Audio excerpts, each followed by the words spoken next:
너무 많이 진행되어 있거나 물이 메말라 작물을 키워낼 수 없는 땅도 존재하지만 없는 경우가 많죠. 오히려 사람으로 인해 장점이 사라지기도 합니다. 우리나라와 비슷하게 닮아 있으면서 또 완전히 다른 부분이 많은 일본만 보더라도 일본 사람들이 말하는 일본의 장점 중 하나는 사계절이 있다는 것입니다.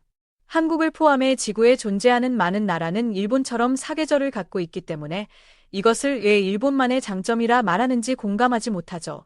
그런데 사실 사계절이 명확하게 뚜렷한 나라는 생각보다 많지 않다고 합니다.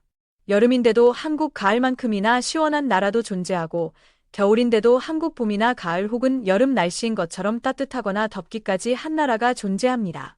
물론 요즘은 봄과 가을이 사라지고 여름과 겨울의 극단적인 날씨만 남아있는 경우가 많습니다. 그럼에도 불구하고 제철 음식은 여전히 중요한데요. 날씨에 영향을 받는 한국에서는 어떤 음식을 먹어야 될지 애매할 때 제철 음식을 먹으면 최소한 반은 해결됩니다. 하지만 제철 음식도 어떻게 재료를 다루고 요리하느냐에 따라 완전히 다른 맛을 낼 수 있습니다. 예를 들어, 배추를 생으로 먹는 것과 김치로 담가 먹는 것, 그리고 배추찌개나 배추찜으로 만들어 먹는 것 등 모두 다른 식감과 맛을 낼 수 있습니다. 그래서 아무리 제철 음식이라 하더라도 그 재료와 조리법에 따라 맛은 천차만별인 것이죠. 하지만 한국인들은 기가 막히게 제철 음식 재료를 다양한 방법으로 활용하여 맛있는 음식을 만들어냅니다. 이렇게 한국의 음식 문화는 외국인들에게 굉장히 인상 깊게 다가갑니다. 실제로 한식을 처음 접한 외국인들은 한국 음식의 다양함에 깜짝 놀라곤 합니다. 특히 그 중 하나가 바로 대하구이입니다.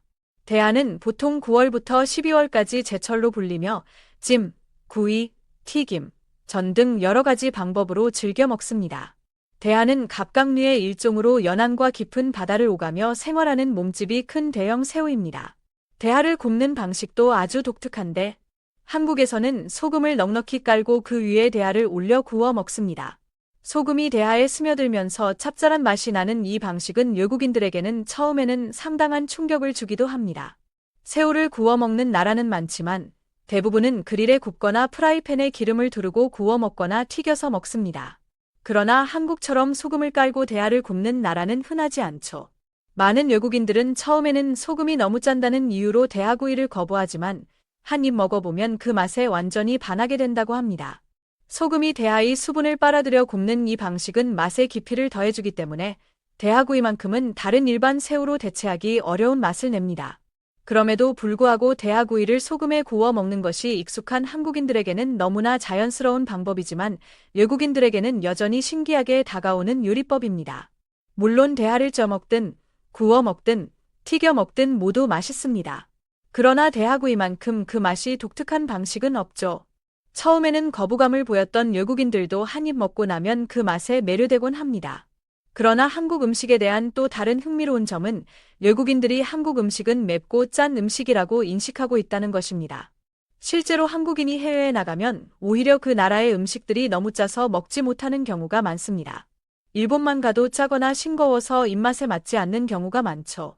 그럼에도 불구하고 한국 음식은 여전히 짜고 맵다는 인식이 강한 이유는 무엇일까요? 어떤 외국인은 한국인 친구와 함께 대하구이를 먹으러 갔다가 그 특이한 조리법에 충격을 받았다고 말했습니다. 아마도 한국 음식의 창의력과 다양성은 정말 세계에서 가장 독특한 부분 중 하나라고 할 수 있습니다. 이런 점에서 한국 음식은 그 나라의 특색을 잘 보여주고 있으며 외국인들에게 큰 영향을 미치고 있습니다.